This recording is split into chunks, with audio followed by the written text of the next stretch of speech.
Okay, it's going to be a review of Clash at the Castle. Okay, first match of the night. Let's jump right into it. We got Bayley, Dakota Kai, and Io Sky taking on Bianca, Alexa Bliss, and Asuka, the six-woman tag team match to open up the show. Okay, so this was a nice tone setter. It definitely was not one of the better things of the night, but it was a positive match. And I think more than anything, it really established Bayley as a top heel. You know, she basically did she got the NXT girls to do the dirty work. You know, they did a good job of isolating Bianca Belair, pulling the ponytail.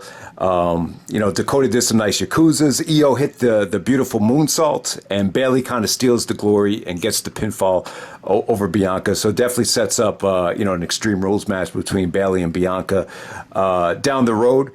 But yeah, I mean, I didn't think it was great, but at the same time, you had a lot of really good female talent in this match. I didn't think everybody was clicking on all cylinders, but this was definitely solid stuff. So let's move on to the next match. We got Gunther, a.k.a. Walter, taking on Sheamus.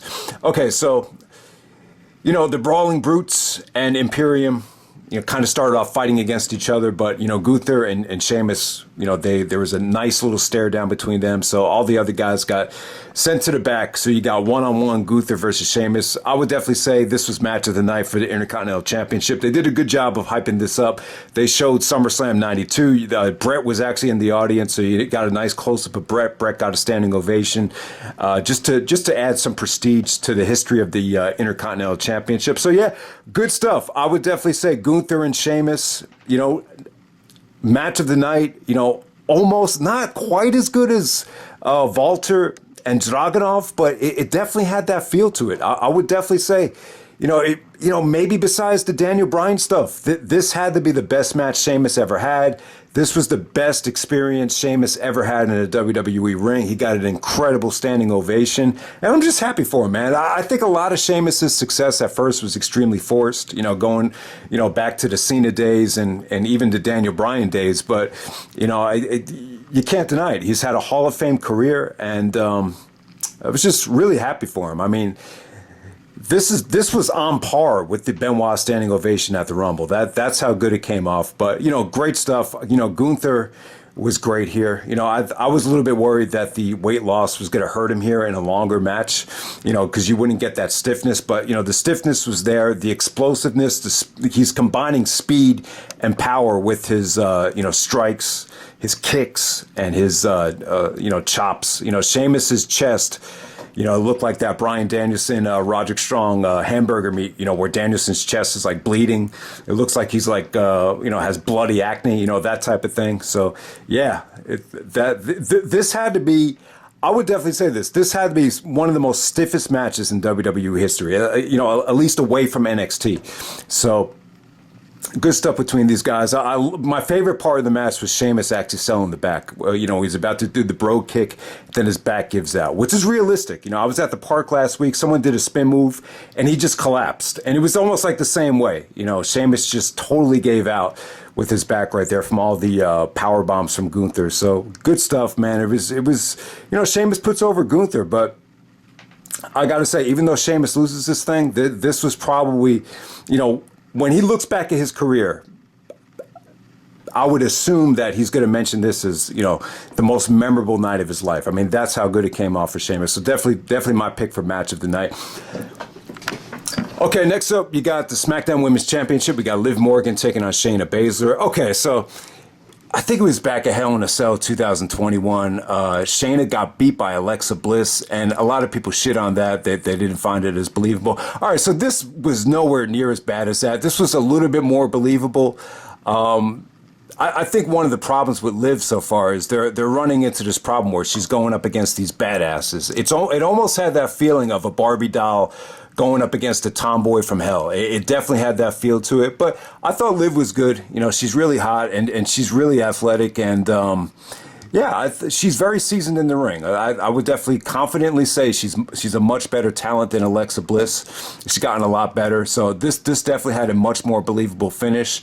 But, it really just features Shayna just really arguing with the ref. A lot of her big moves just weren't paying off. She just wasn't able to lock in a submission where Liv was able to tap out. But, they did some really nice counters here. Liv actually did the Jerry Lynn springboard sunset flip, and then Shayna countered it into the Chiquita clutch. I thought that was a beautiful sequence. But yeah, I mean, not a pretty match. You know, Liv actually hit the like a springboard flatliner to put her away, but it was okay. You know, definitely the weakest match of the night, but I could confidently say it wasn't bad. You know, the crowd really wasn't into either girl. You know, Shayna didn't get a lot of heat.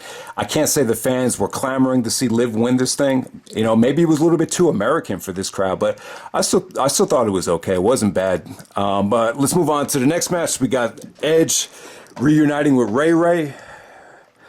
Teaming back up with his SmackDown Super 6 partner. Michael Cole did a good job of illustrating how Edge and Rey Mysterio had won the tag team titles 20 years ago. Dominic is out there at ringside.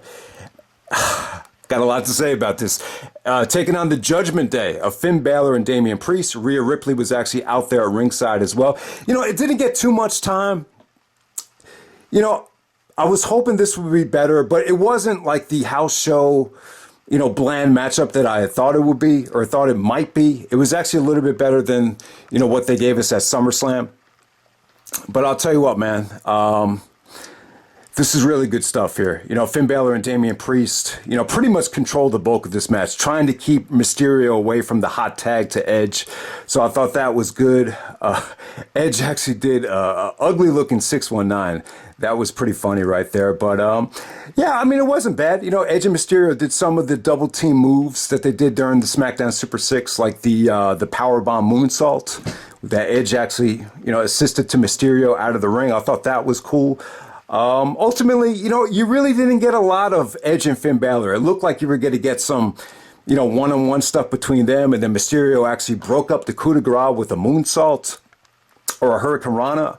I thought that was cool. And, you know, Dominic was definitely the MVP here, really kind of, you know, making a difference. You know, Rhea tried to attack Dominic, and then Mysterio took out Rhea. That enabled Mysterio to hit the 619 on the Finn Bálor. Then Edge hit the spear out of nowhere after the 619. The crowd exploded for that finish. That 619 to the spear got an awesome reaction. One of the best, you know, things of the night in terms of crowd reaction. And, you know, and then during the celebration between Edge, Mysterio, and Dominic kicks Edge in the nuts, and he clotheslines the shit out of Rey. Dominic turns heel and gets a ton of heat. I'll tell you what, though, man, I think it needed to be done.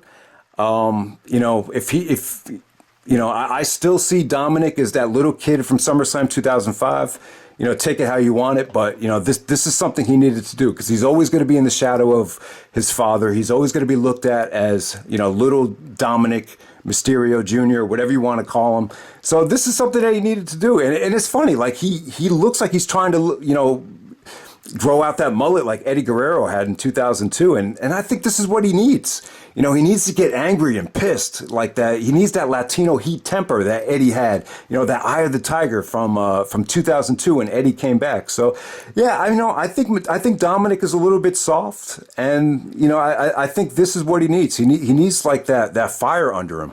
And, you know, because if you never do this, you know, there's a good chance that Dominic might never evolve and he might never, you know, get out of that shadow. So it was really cool stuff. So Edge and Mysterio, you know, they hug each other at the end. Ray's kind of telling Edge like he had nothing to do with it, and Edge was cool with it. So, yeah, you know, the Judgment Day kind of looked like they were embracing it. It looked like Dominic was going to join Judgment Day, but it looks like Dominic is just going to be on his own. So I actually enjoyed the Dominic heel turn. I thought it came out pretty good.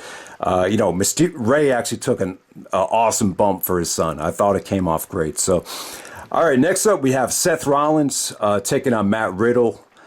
Another great match right here. I thought it really lived up to expectations.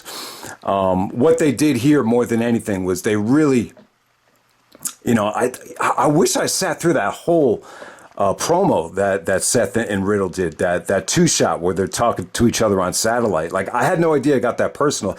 I didn't watch the whole thing, but at the end of it, it looked like Rollins was like, he's like, hey, Riddle, you still there? You want to talk about my family? How about your family? Why do you think your wife divorced you? You know, your kids and your wife left you for a reason because you're a loser. So, I didn't realize that, he had this much tension.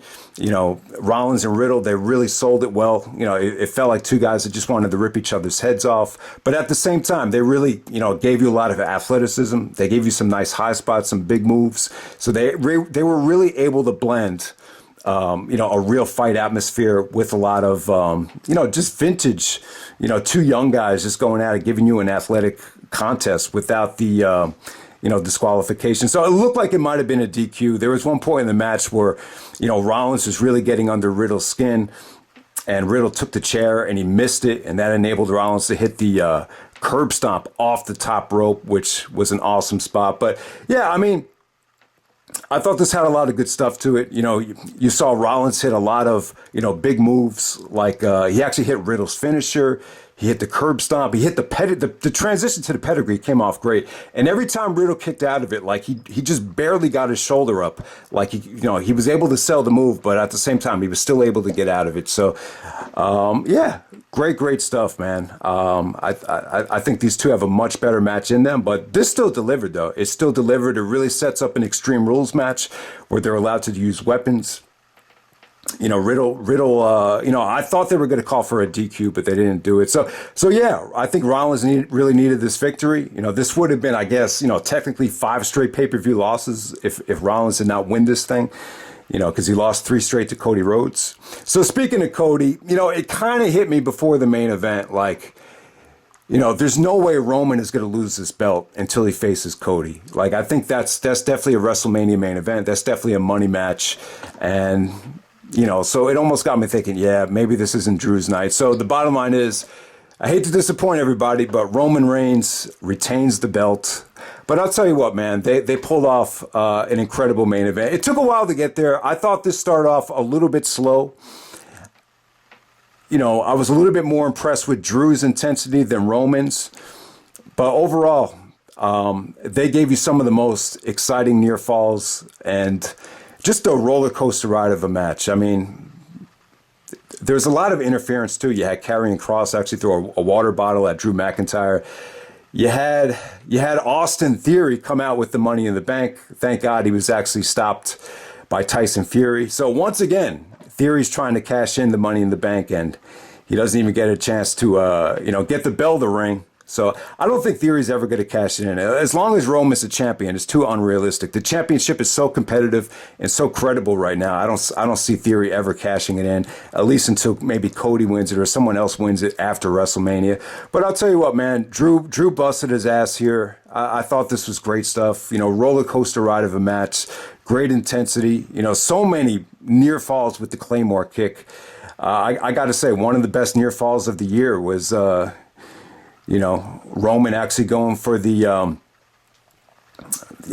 Roman with the steel chair and Drew hitting the Claymore. There were so many different variations of the Claymore kick where Drew almost got the pinfall and it didn't get it. Too much good stuff to go over. In the middle of the match, I was like, yeah, the chemistry wasn't quite where Survivor Series 2020 was with the match they had in the Thunderdome. I thought, maybe that had a little bit of a better pace to it. But because of the booking here, with everything that went down, I got to say this was the much better match. Just overall in terms of the unpredictability. This was one of the more unpredictable main events in quite some time because the fans were so hot for Drew and they wanted it so bad that I just felt like, man, you can't end this thing by just not giving the belt to Drew, but. When you look at Roman's title reign, there's still a lot of guys that you just like to see him go through, and Cody will probably be at the top of that list. So, yeah, it sucks that Drew didn't win the belt, but, he had a hell of a week, and I'm sure he's going to make a lot of money from this with all the appearances that he made and everything. So the ending came out like this. So, Solo Sikoa, the Usos' younger brother, I think he broke up the Claymore at the end of this thing. I swear to God, I was 100% sure that Drew was winning, after he hit that Claymore, and then he just takes the referee out of the ring. It looks like some guy in a hoodie, but then it's the Uso younger brother from NXT that looks like he's going to join the bloodline, and it gives Roman the assist, and Roman eventually hits the spear to retain the championship. So, yeah, great main event, roller coaster ride of a match. I wouldn't say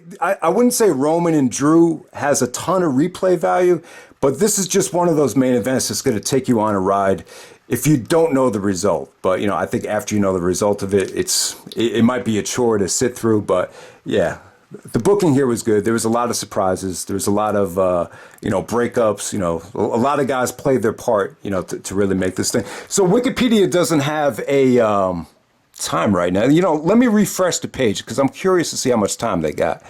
Maybe they updated it here. So just bear with me for 1 second if you're one of the few people that stuck around. Clash at the Castle.